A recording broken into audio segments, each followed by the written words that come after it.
Hello students, Hindi ज्ञान वृद्धि channel में आपका स्वागत है। तो आज हम एस्टेट टीजीटी पीजीटी के लिए सिलेबस डिस्कस करने जा रहे हैं और मैं आपको बताऊंगी कि कौन कौन सी किताबें आपको पढ़नी चाहिए, कैसे तैयारी करनी चाहिए कि जैसे कम समय में आप ज़्यादा कर सको और जो फालतू का है वो पढ़ने से बच सको और जो इम्पोर्टेंट है वो आपसे छूट ना जाए। तो वो मैं आपको आज करवाने जा रही हूँ, ठीक है। तो सबसे पहले जो है वो अपना आएगा बाल विकास एवं शिक्षा शास्त्र। ये है बाल विकास और शिक्षा शास्त्र। इसको क्या बोलते हैं, साइकोलॉजी वाला पोर्शन हो गया ना ये आपके, साइकोलॉजी या फिर मनोविज्ञान वाला, ठीक है। इसमें क्या क्या आएगा आपके, सबसे पहले आपको क्या करना है, विकास का ये टॉपिक है जिसको हम बोलते हैं बाल विकास नाम से ये टॉपिक है। तो उसमें क्या क्या आएगा, उसका कंसेप्ट, यानी कि विकास के बारे में किस किस साइकोलॉजिस्ट ने कौन कौन सी थ्योरी दी है, सीखने के क्या क्या सिद्धांत होते हैं और उनका एक दूसरे से क्या संबंध है। जैसे शैशवावस्था हो गया, बाल्यावस्था हो गया, किशोरावस्था हो गया, वयस्क अवस्था और प्रौढ़ावस्था तक है ये। बच्चों का विकास के क्या क्या सिद्धांत होते हैं और पर्यावरण और वंश आनुवंशिकता का उसके ऊपर क्या प्रभाव पड़ता है, ये देखना है आपको। सामाजिक प्रक्रिया, समाजीकरण की प्रक्रिया, यानी कि समाज में रहकर बच्चा अपने परिवार से, समाज से, स्कूल से और अपने आस पड़ोस से क्या क्या सीखता है वो आ जाएगा।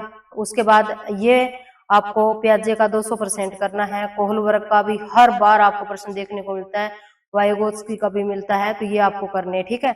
ये टॉपिक आपको अच्छे से करने, जैसे बाल केंद्रित, यानी कि जो अपने मनोविज्ञान से संबंधित प्रश्न आते हैं ना, पेडागोजी में पूछे जाते हैं, चाहे वो आपको एक ये याद रखना है कि बच्चे के लिए ये कि कोई नेगेटिव बात बोली गई है ना, वो तो हो ही नहीं सकती, उसको तो वहीं पर क्रॉस कर देना, क्योंकि बच्चों के लिए पॉजिटिव बनाया गया है। चाहे सिलेबस की बात हो, चाहे कुछ सिखाने की बात हो, तो चाइल्ड सेंटर्ड एजुकेशन होनी चाहिए।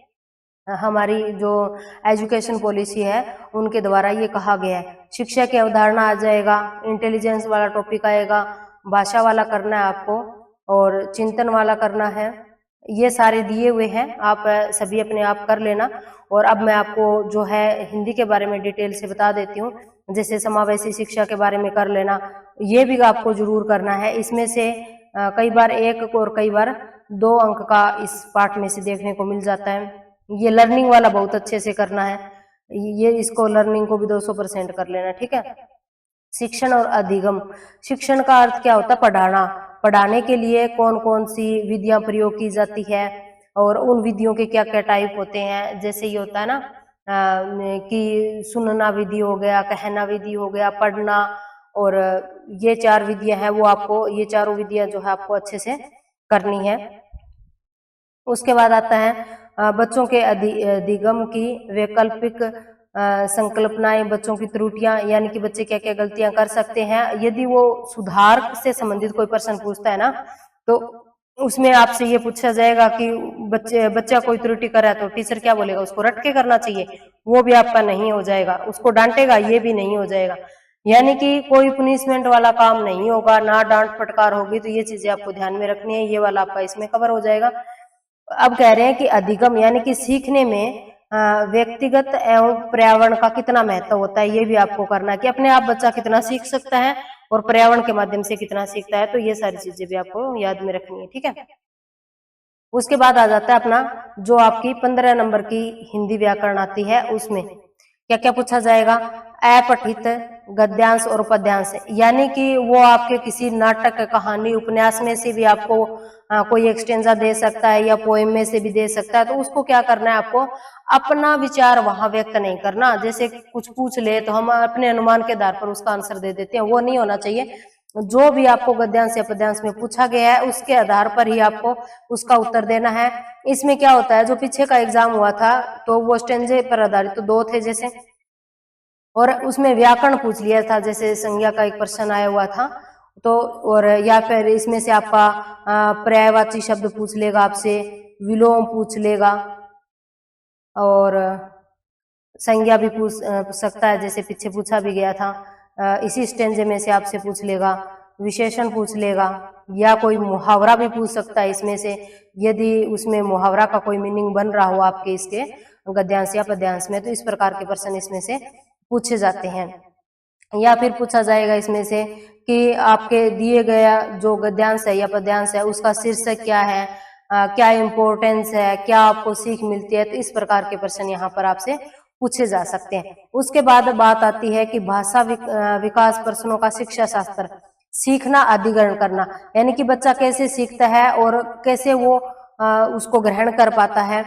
भाषा शिक्षण के सिद्धांत है, यानी कि किस किस तरीके से आप सिखाओगे। जैसे मैंने बताया था ना आपको कि सबसे पहले बच्चा सुनता रहता है सबकी, उसके बाद वो धीरे धीरे, जैसे छोटा बच्चा होता है वो सबकी सुनता ही रहता है सारा दिन, फिर वो कहता है कि मैंने तो काफी दिन से मैं आपको सुने जा रहा हूँ, फिर वो बोलने लग जाता है। बोलने लग जाता है तो हम क्या बोल देते हैं उसको कि अब आपको क्या करना चाहिए, थोड़ा थोड़ा पढ़ना शुरू कर देना चाहिए। और जब वो पढ़ने लग जाता है ठीक से तो हम उसको बोल देते हैं पहले सॉरी वो लिखना शुरू करता है और वो पढ़ना भी शुरू कर देता है और उसके बाद वो लिखना शुरू कर देता है। तो ये सारी बातें इसमें आएगी कि भाषा शिक्षण में कि भाषा का शिक्षण कैसे किया जाता है, यानी कि लैंग्वेज को आप कैसे पढ़ा सकते हो, ऐसे प्रश्न आपके इसमें पूछे जाएंगे।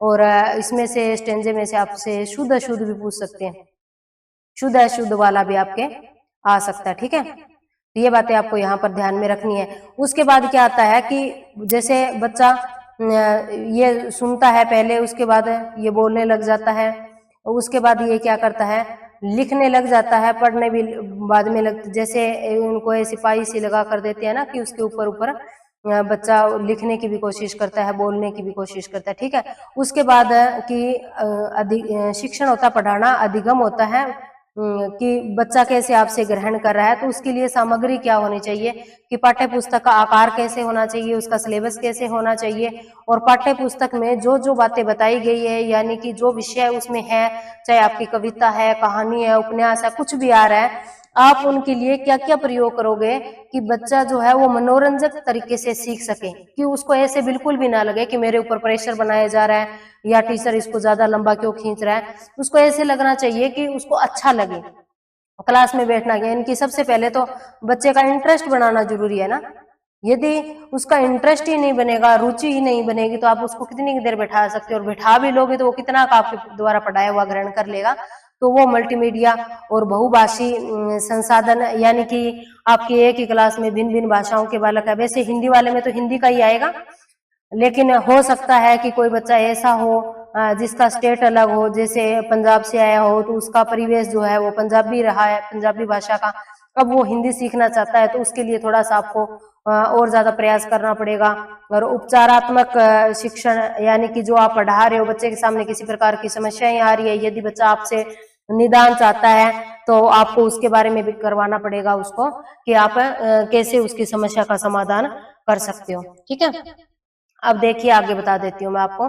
इंग्लिश का तो आप इसमें से देख लेना, इंग्लिश का तो मैं क्या ही करवाऊंगी, सिलेबस तो मैंने साथ लगा दिया है कि आपको एक साथ जो है कंप्लीट पेपर का मिल जाएगा। इंग्लिश का कर लोगे और उसके बाद आपका हो जाएगा हरियाणा जीके का हो जाएगा। जैसे ये देखो, ये हो गई हरियाणा जीके, ये 10 नंबर की आती है। वैसे है ना, सूत्रों के हवाले से ऐसे भी खबर आ रही है कि जो अपने बोर्ड के चेयरमैन है, मैंने तो जैसे हमारे कोई फैमिली मेंबर गए थे वो बता रहे थे कि बोर्ड चेयरमैन का ये मानना है कि जीके और रीजनिंग और मैथ है ना 30 नंबर के, इनको हटाकर मैं जो है आपका 30-30 नंबर का क्या कर दूंगा, 30 नंबर की हिंदी डाल दूंगा और 30 की इंग्लिश ग्रामर डाल दूंगा। तो ये उनका मंतव्य है। अब देखो वो लागू कर रहे हैं। उन्होंने बोला था कि जैसे ही ये प्रीवियस जो 2024 का स्टेट का एग्जाम हुआ था उसका रिजल्ट अनाउंस हो जाएगा, उसके बाद वो बोल रहे थे, तो साइट पे आ जाएगा यदि चेंज होता है सिलेबस इस 30 नंबर के लिए तो मैं आपको बता दूंगी, लेकिन फिलहाल के लिए सिलेबस यही है जो मैं आपको बता रही हूँ। ठीक है, जो अपनी हरियाणा जी की है ये आ जाएगी आपके 10 नंबर की, और 10 नंबर का ये रीजनिंग का हो गया, और 10 नंबर का हो गया आपका मैथ का। ये सिलेबस आप देख लेना, इनके टॉपिक के अनुसार कर लेना। और वैसे रीजनिंग ज्यादा मुश्किल नहीं पूछी जाती है, जितने टॉपिक इसमें दिए गए हैं इससे तो आसानी आएगी। उसके बाद मैं आपको करवा देती हूँ हिंदी का सिलेबस, और जो मैं भी आपको बताने जा रही हूँ ये है टीजीटी हिंदी के लिए। ठीक है, इसमें क्या आएगा, हिंदी भाषा एवं साहित्य का विकास की भाषा का क्रम, जो मैं आपको बता रही थी कि बोलियों के बारे में पूछा जा सकता है, कौन सी बोली, जैसे अपनी भाषाएं हैं, पूर्वी पश्चिमी हो गई, दक्षिणी हो गई, पहाड़ी हो गई, फिर उनमें से कौन कौन सी उपभाषाएं निकली है, फिर उनमें से आगे कितनी बोलियां निकली है और कैसे इसका विकास हुआ, वो सारी बातें इसमें पूछी जा सकती है। भाषा के कौन कौन से रूप होते हैं, संविधान में भाषा के बारे में क्या स्थिति है, यानी कि जो मैंने आपको बताया था कि 343 से लेकर 351 तक जो भाग बनाए गए हैं कि उनमें कौन से में क्या क्या प्रावधान किए गए हैं, वो करना है आपको। हिंदी भाषा का इतिहास क्या रहा है, यानी कि अपभ्रंश में कितने वर्ण माने गए थे, उसके बाद उनकी विशेषताएं क्या थी, लिपि की विशेषताओं से संबंधित भी प्रश्न पूछा गया था एक बार, लिपि के बारे में पूछा गया। तो हम तो इतना ही कर लेते हैं कि हिंदी भाषा की लिपि देवनागरी है, लेकिन देवनागरी के आगे जो विशेषताएं होती है ना, वो आप पक्का पढ़ के जाना। वो आपके जो सरस्वती पांडे की किताब है, पांडे एंड पांडे उसको बोलते हैं, उसमें से कर लेना। इसमें देवनागरी लिपि की विशेषताएं बताई हुई है, तो वहां से आपका ये वाला भी हो जाएगा और ये बोलियों वाला भी हो जाएगा। संवैधानिक स्थिति आप दृष्टि की जो किताब आती है उसमें से कर सकते हो। यदि आपके पास नहीं है, यदि आप कमेंट करोगे तो मैं किसी दिन आपको ये वाला करवा भी दूंगी। उसके बाद है कि वैज्ञानिक आधार क्या है और उसकी विशेषताएं क्या है। ये हिंदी साहित्य का इतिहास, नामकरण और विविध प्रवृत्तियां, यानी कि हिंदी साहित्य के बारे में किसने सबसे पहले लिखने का सोचा। जैसे सबसे पहले आता है ना फ्रेंच विद्वान गार्सस दत्तासी का नाम आता है, तो वहीं से शुरू होता है। उसके बाद क्या होता है, आगे से आगे और अनेक विद्वान आ जाते हैं। आचार्य रामचंद्र शुक्ल हो गए, हजारी प्रसाद द्विवेदी हो गए, शिव सिंह सेंगर हो गए, मिश्र बंधु हो गए, डॉक्टर राम कुमार वर्मा हो गए। तो इन सब का योगदान हिंदी साहित्य के इतिहास में रहा है। तो अब उन्होंने तो क्या किया कि लिखने का कि जैसे शुरुआत कर दी, और एक इसकी है ना प्रवृत्तियां हैं, जैसे वर्णानुक्रम पद्धति हो गई, वैज्ञानिक पद्धति हो गई, उनमें से भी बहुत एक दो प्रश्न मैंने पीछे देखे हैं एग्जाम में। और जो मैं आपको बता रही हूँ ना, यही पढ़कर मैंने अपने खुद का स्टेट क्लियर किया था। तो मैं फालतू का आपको कुछ भी नहीं बता रही हूँ कि आपको ज्यादा बता रही हूँ या कम बता रही हूँ, क्योंकि ये सारा पढ़कर ही मैंने खुद का स्टेट जो है वो क्वालिफाई किया था, वही बता रही हूँ।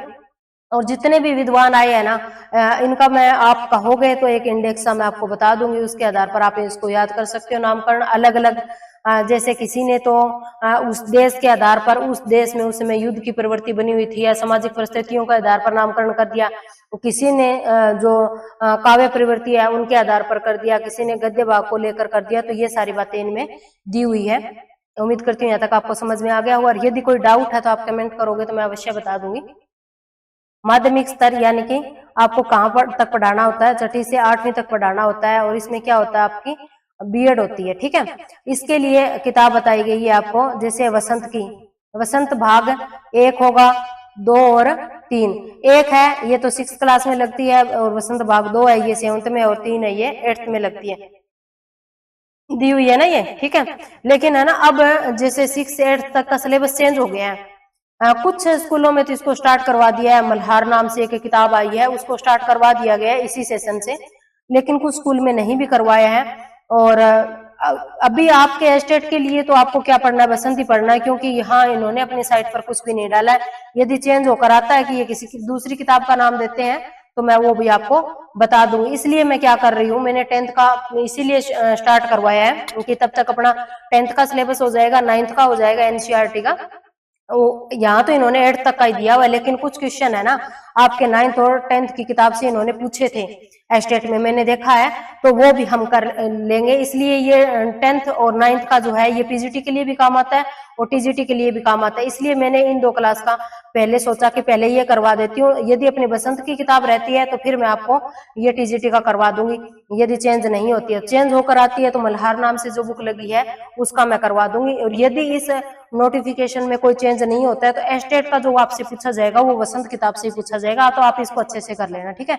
इसमें गद्य से, गद्य में क्या हो गया, कोई भी कहानी है, निबंध है, नाटक है, उसमें कितने पात्र आ रहे हैं वो आपको पता होना चाहिए। और जैसे कोई भी आपकी कहानी है, जैसे कोई भी कहानी है, मान लो कोई भी नाटक है, तो उसकी विधा पूछी जा सकती है। जैसे उसका शीर्षक दिया होता है ना, जैसे मान लो नीलकंठ है, तिनका है, तिनका है ये कविता है, तो ऐसे पूछा जा सकता है तिनका के कि ये कैसी विधा है। इस प्रकार से प्रश्न आते हैं, कैसी विधा है। तो जितने भी है ना आपकी किताब के आगे आपको इंडेक्स दिया हुआ मिलेगा, आप उस इंडेक्स में जैसे जो कवि या लेखक है उनके नाम दिए होंगे, और जो आपके पाठ्यक्रम में रचनाएं डाली हुई है उनका नाम दिया होगा, और उसके सामने आप ये कौन सी विधा है वो भी लिख लोगे उसमें से। और जो ये पद्य वाले हैं इसमें से भी क्या है, काव्य की पंक्तियां दे दी जाती है, काव्य की पंक्तियां दे दी जाती है 3-4 कवियों की, और सामने जैसे उनके कवियों के नाम लिख दिए जाते हैं, और उनको बोला जाता है कि इनका मिलान कीजिए। तो एक तो ऐसा होगा ही कि ऊपर नीचे वो दिए होंगे, कई बार क्या होता है वो सीक्वेंस में भी दे देते हैं सिर्फ आपको जांचने के लिए कि आप कंफ्यूज करके उसको गलत कर रहे हो या नहीं कर रहे। और या फिर दूसरा ये होता है कि उस पर आधारित प्रश्न भी पूछ लिए जाते हैं कि ये कथन किसने किसको कहा था, तो इस प्रकार से भी प्रश्न पूछे जा सकते हैं। और पाठ्यक्रम में संकलित कविताओं के क्या भाव, कि कवि ने कविता लिखी तो उसका लिखने का क्या भाव था, या कोई काव्य की पंक्ति देकर उसमें से आपसे पूछ लेंगे कि इसमें कौन सा अलंकार है, कौन सा छंद है, ये भी पूछा जा सकता है। भाषा शैली उसकी पूछी जाएगी कि कौन से छंद का प्रयोग किया गया है, कौन से अलंकार का प्रयोग किया गया है, अवधि भाषा है, ब्रज भाषा है या खड़ी बोली है, तो इस प्रकार के प्रश्न भी इसमें से पूछे जा सकते हैं। उसके बाद क्या कह रहा है कि पाठ्यक्रम में संकलित जो गद्य की रचनाएं हैं उनके विविध पक्षों के ज्ञान पर आधारित प्रश्न पूछे जा सकते हैं आपसे। जैसे कई बार तो क्या कर देता है कि जैसे मैं बता देती हूँ, एक वर्ड लेती हूँ मैं आपको, साना साना नाम से, ये पाठ का नाम। साना साना का अर्थ क्या है, छोटे छोटे, हाथ जोड़कर। तो इस प्रकार का कोई शब्द उठाकर भी वो आपसे पूछ सकता है। और जो भी आपके पाठ्यक्रम में चाहे वो कविता आई है चाहे कोई भी पाठ आया, तो उसमें से आपको है ना पीछे जैसे अपना पाठ और कविता कंप्लीट होती है उसके बैक साइड में अभ्यास के प्रश्न के साथ साथ है ना कुछ प्रश्न और दिए होते हैं, जिसमें से पर्यायवाची भी पूछे होते हैं, विलोम शब्द भी पूछे होते हैं और अनेकार्थी शब्द भी पूछे होते हैं। तो वो आपको अच्छे से याद करने हैं। यदि वाक्यांश के लिए एक शब्द पूछा गया है तो वो भी आपको अच्छे से याद करने हैं। ठीक है, अब मैं आपको आगे करवा देती हूँ काव्य शास्त्र का। ठीक है, जैसे ये काव्य शास्त्र वाला पार्ट अपना, इसमें व्याकरण, काव्य के गुण है वो आपको करने हैं, काव्य के दोष है वो भी आपको करने हैं। इसके लिए यदि आपको कोई बुक की नीड हो तो आप मुझे बता देना, मैं आपको बता दूंगी। और यदि आप कहोगे तो किसी दिन 20 में या फिर अक्टूबर में या नवंबर में मैं आपको काव्य के गुण और दोष और अलंकार और ये सारे टॉपिक करवाऊंगी। उसके ऊपर भी प्रश्न पूछे जा सकते हैं। और अलंकार के है ना जो जो जिस अलंकार का नाम दिया गया है टीजीटी के लिए, बस आप ये पढ़ लेना। उपमा अलंकार करना है, रूपक, उत्प्रेक्षा, वक्रोक्ति, शलेष, अतिशोक्ति, असंगति और दृष्टांत, इतने अलंकार आपसे पूछे जाएंगे। और जो है ना मैं आपको एनसीईआरटी की किताब करवा रही हूँ उसमें से जैसे मैं आपको करवाती हूँ कि इस पंक्ति में ये अलंकार है, इस पंक्ति में ये अलंकार है, तो वहां से डायरेक्ट भी पंक्तियां उठा ली जाती है आपके अलंकार पूछने के लिए। तो इसीलिए मैं वो आपको साथ के साथ करवा देती हूँ कि साथ के साथ आपके एग्जाम्पल भी हो जाए, वरना आप इतने एग्जाम्पल कहाँ से लिखोगे, आपको लिखने में भी टाइम लगेगा। तो वो आपको अच्छे से हो जाएगा यदि आप मेरे साथ साथ एनसीईआरटी पढ़ोगे। उसके बाद छंद के नाम दिए हुए हैं, इतने ही करने हैं आपको। किसके लिए करने हैं ये वाले आपको टीजीटी के लिए करने हैं। टीजीटी को और पीजीटी के अलग अलग दिए हुए हैं, जैसे दोनों को मिलाकर करेंगे तो लगभग अपने छंद जो है वो कवर हो ही जाएंगे। और कोई बच्चा केवल टीजीटी की तैयारी कर रहा है तो उनको तो मैं अभी जस्ट जो बता रही हूँ वही करने हैं।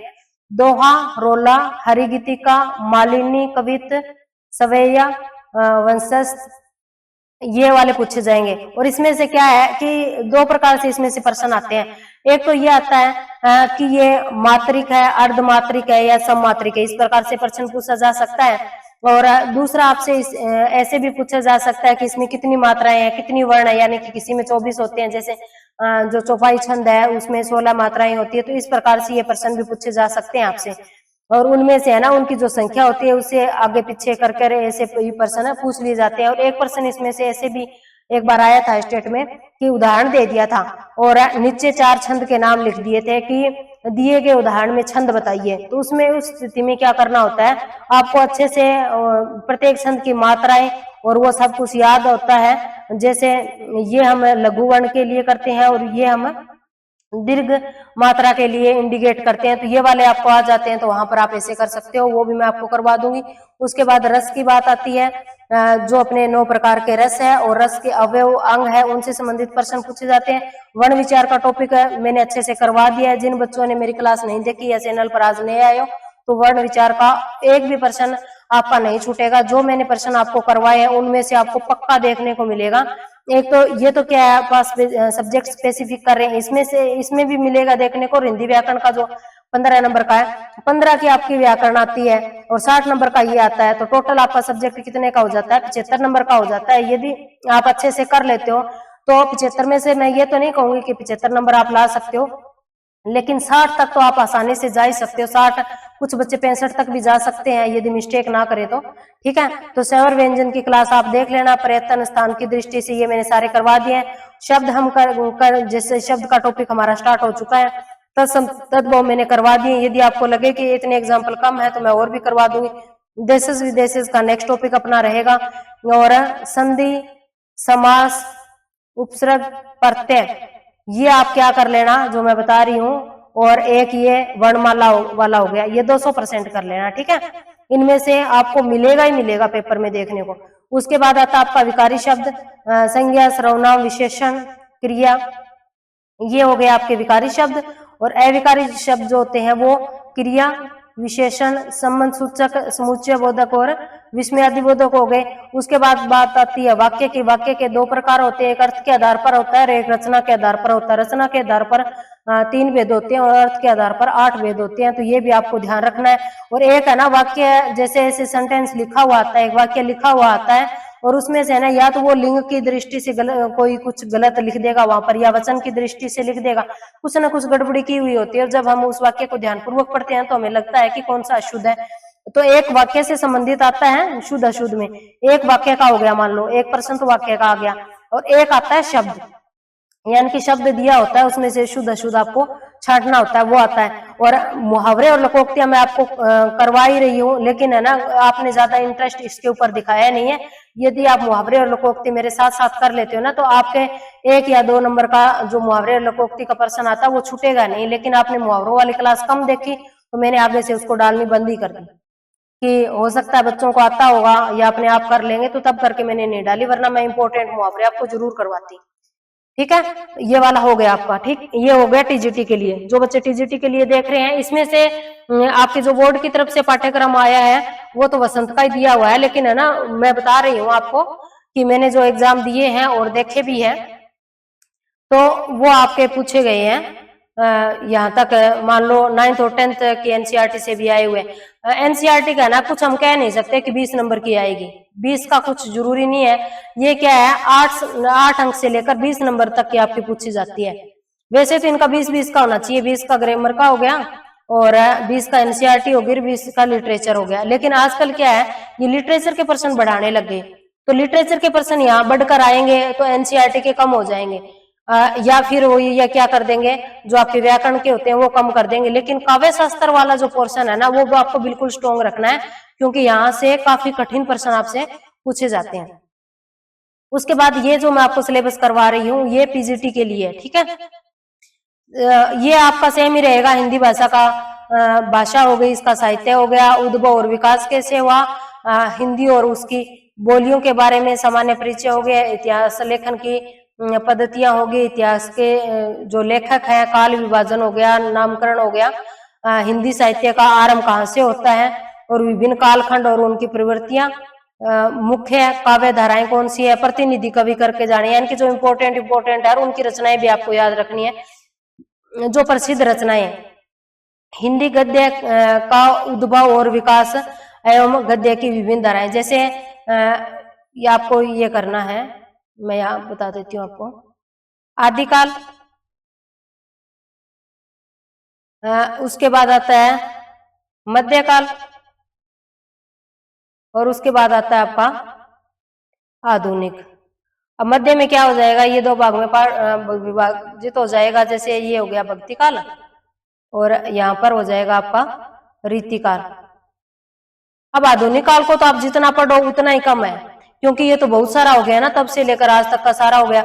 लेकिन आप ज्यादा ना कर पाओ, जिन बच्चों ने अभी से स्टार्ट ही किया है पढ़ना, तो उनके लिए कह रही हूँ, यदि आप ये आदिकाल, भक्ति काल और रीतिकाल का भी कंप्लीट कर लेते हो अच्छे से, और कुछ एक इम्पोर्टेंट जैसे भारतेंदु के बारे में पढ़ लिया आपने, द्विवेदी युग के बारे में पढ़ लिया आपने, कुछ प्रगतिवाद के इंपोर्टेंट कवि पढ़ लिए। और ये कौन से पढ़ने हैं? प्रगतिवाद, प्रयोगवाद के, जो है ना आपके एनसीईआरटी में दिए हुए हैं ना, उन कवियों को आप जरूर अच्छे से करना और उनकी रचनाएं भी अच्छे से करना, क्योंकि ये अलग से नहीं देते, नेट लेवल का नहीं आता। और मैं आपको एक बात और बता देना चाहती हूँ, जो बच्चे है ना सन के पीछे पढ़ते हैं कि जैसे पल्लव हो गया कि इस रचना को इस वर्ष में प्रकाशित किया गया था, लिखा गया था, तो ये सारी चीजें आपको याद रखने की जरूरत नहीं है। सन वाला अवॉइड करना। आएगा तो 1 से 2 नंबर का आएगा, तो उसके लिए आपका सिलेबस जो है वो बहुत ज्यादा लेंथी हो जाएगा और ये रचनाएं एकदम से आप याद नहीं कर पाओगे। जो मैं बता रही हूँ उस हिसाब से करोगे तो आपको अच्छे से याद हो जाएगा। और पांडे एंड पांडे, जो सरस्वती पांडे के नाम से बुक आती है, उसको फॉलो कर सकते हो आप इसके लिए।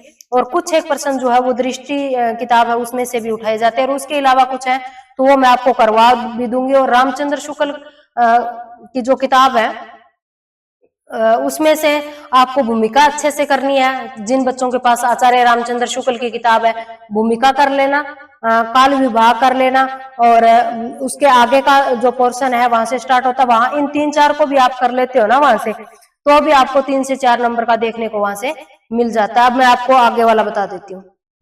ए पार्ट आपका।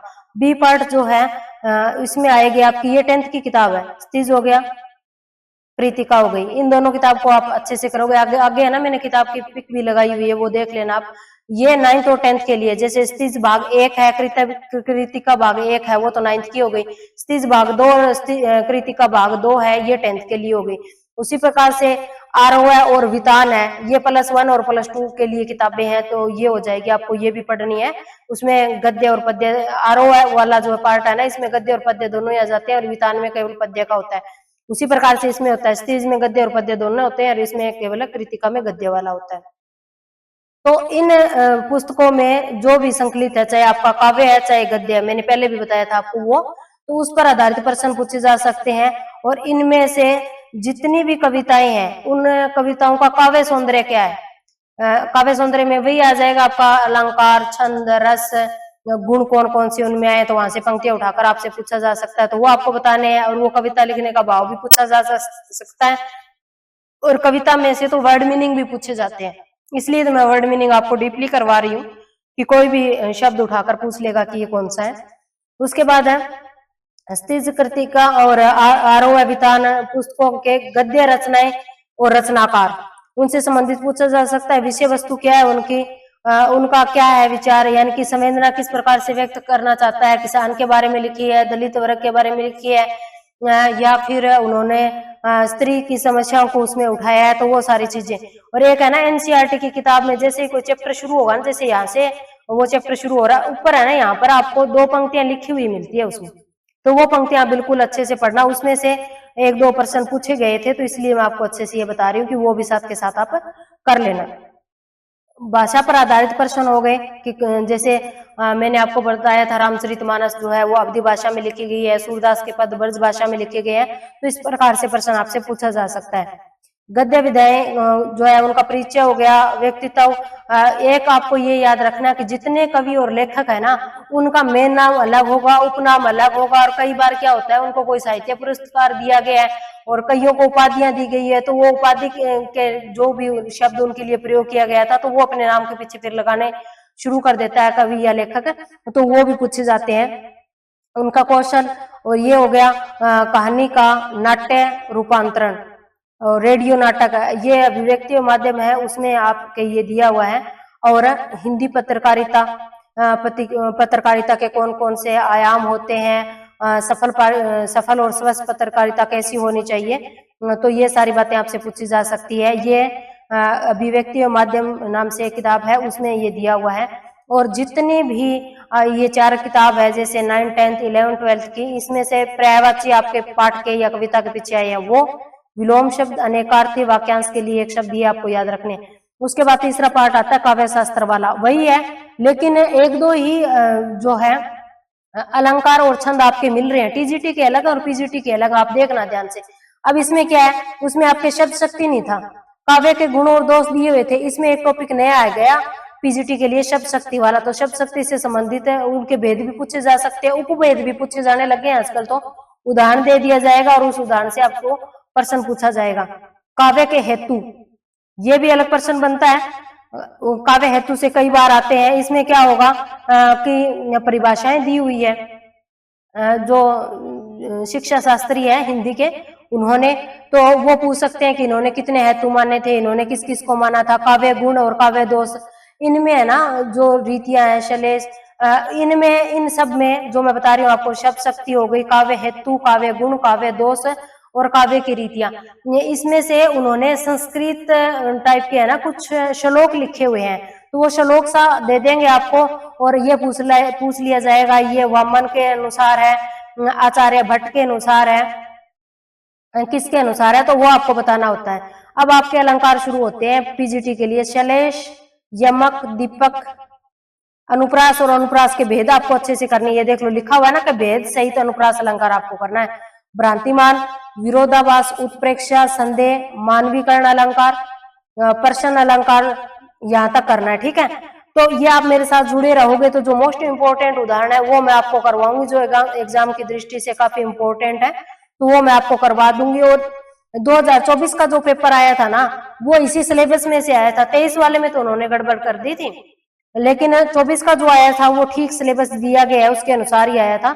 और छंद यहाँ से शुरू होता है, आपको दोहा करना है, रोला, सोरठा, चौपाई, मालिनी, वसंतालिका, गीतिका, हरि गीतिका, कवित, सवैया, वंशस्थ, इन छंदों में से प्रश्न पूछे जाएंगे। रस का आपके टीजीटी में भी आया था, और ये पीजीटी में रस का स्वरूप और रस के अवयव, यानी इसमें से ये भी प्रश्न पूछा जा सकता है कि कौन से कवि के अनुसार कितने रस के भेद है, ठीक है।